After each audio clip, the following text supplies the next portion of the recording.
نعت خواں کے طور پر اپنی شناخت اور پہچان بنانے والے یوں تو بہت سے نوجوان ہیں، لیکن شیفیلڈ کے حافظ محمد انوار زاہدی ان میں اس لحاظ سے منفرد ہیں کہ ان کی نعتوں کے 5 البم اب تک ریلیز ہو چکے ہیں۔ محمد انوار زاہدی برطانیہ میں حافظ قرآن، یونیورسٹی گریجویٹ، نعت خوان اور نعتیہ شاعر کیسے بنے، اس حوالے سے شیفیلڈ میں دنیا نیوز کے نمائندے شفقت مرزا کی رپورٹ دیکھتے ہیں۔ تو میرا محبوب نے ڈٹھا جنوں ویکھ کے چن شرماوے، بجلی ڈر دیا چمک نہ مارے مت بے ادبی ہو جاوے، جے او پاوے۔ یہ دلکش آواز ہے شیفیلڈ کے ایک نوجوان حافظ محمد انوار زاہدی کی، جو نہ صرف دنیا نعت میں اپنا نمایاں مقام رکھتے ہیں بلکہ ایک نعت گو شاعر بھی ہیں۔ 6 سال کی عمر میں برطانیہ آ کر مغربی معاشرہ میں تعلیم و تربیت حاصل کرنے والے حافظ محمد انوار زاہدی صرف حافظ قرآن ہی نہیں بلکہ شیفیلڈ ہالم یونیورسٹی کے گریجویٹ بھی ہیں۔ دنیاوی تعلیم کے ساتھ ساتھ دینی تعلیم اور پھر نعت گو شاعر اور نعت خواں وہ کیسے بنے، اس حوالے سے دنیا نیوز کے ساتھ گفتگو کرتے ہوئے انہوں نے کہا، تو والد صاحب نے مجھے بچپن میں مجھ سے کہا کہ میری خواہش ہے کہ تم دین بھی پڑھو اور دنیا کی تعلیم بھی حاصل کرو۔ میں نے والد صاحب کی خواہش کو سامنے رکھتے ہوئے بہت محنت کی، الحمدللہ تو دین کو بھی حاصل کیا، دینی تعلیم بھی حاصل کی اور ساتھ ساتھ یونیورسٹی سے ڈگری بھی حاصل کی، اور الحمدللہ اللہ رب العزت نے کمیونٹی میں بہت عزتوں سے نوازا۔ اس کے ساتھ ساتھ نعت خوانی جو ہے وہ ہماری گھٹی میں ہی شامل تھی، اور شاعری کے حوالے سے ایک بڑے اچھے شاعر کا عظیم شعر ہے کہ بات یہ ہے کہ آدمی شاعر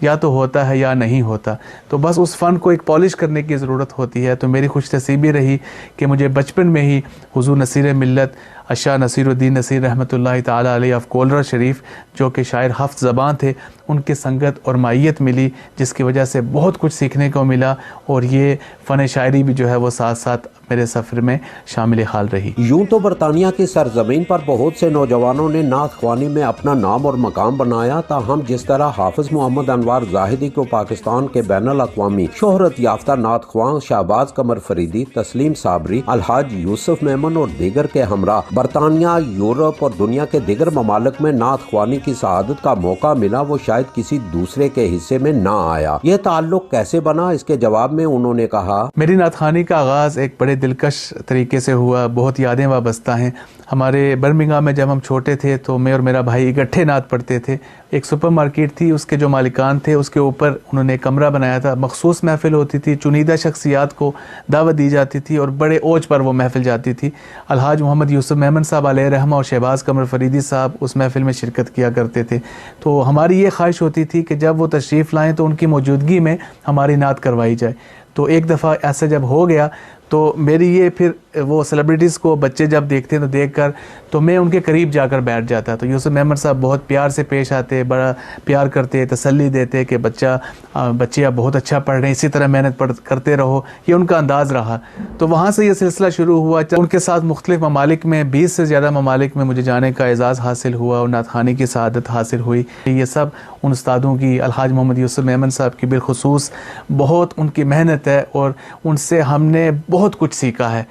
پھر صاحبزادہ تسلیم صابری صاحب ہیں، شہباز قمر فریدی صاحب ہیں، باقی نعت خوان بھی ہیں، ان کے ساتھ یہ سلسلہ جاری و ساری رہا، اور یہ انہی کی محبتوں کا صلہ ہے کہ میری نعتوں کے 5 البمز آ چکے ہیں، اور مزید بھی الحمدللہ کام ہو رہا ہے، اور شوق اتنی ہے کہ ہر سال کوشش ہوتی ہے کہ اپنی آنے والی یوتھ کو انسپائر کرنے کے لیے نئے نئے کلام، نئے نئے جدید طریقوں کے ساتھ، تاکہ ان کے اندر اللہ اور اس کے رسول کی محبت ان کے دلوں میں مزید پیدا ہو۔ آج کے ترقی یافتہ دور میں مقام، رتبہ اور دولت پانے کے لیے صرف دنیاوی تعلیم کو ہی اہمیت دینے والے مسلمان والدین کی توجہ انہوں نے اللہ تعالیٰ اور اس کے پیارے حبیب کے وعدہ کی جانب مبذول کراتے ہوئے کہا، اللہ اور اس کے رسول کا یہ وعدہ ہے، اللہ کا وعدہ ہے کہ جو کوئی رسول اللہ صلی اللہ علیہ وسلم کے دین کی طرف آتا ہے پھر اس کو عزتیں میں دیتا ہوں۔ تو جب اللہ وعدہ کرے، آپ دنیاوی تعلیم حاصل کر کے عزتیں حاصل کر سکتے ہیں، تو اللہ کے وعدے کو سامنے رکھتے ہوئے جب دینی تعلیم حاصل کریں گے تو آپ کتنی عزتیں، رفتیں پائیں گے، یہ ہم سوچ بھی نہیں سکتے۔ تو آپ ضرور جب والدین اس طرف توجہ دیں گے آج کل کے زمانے میں،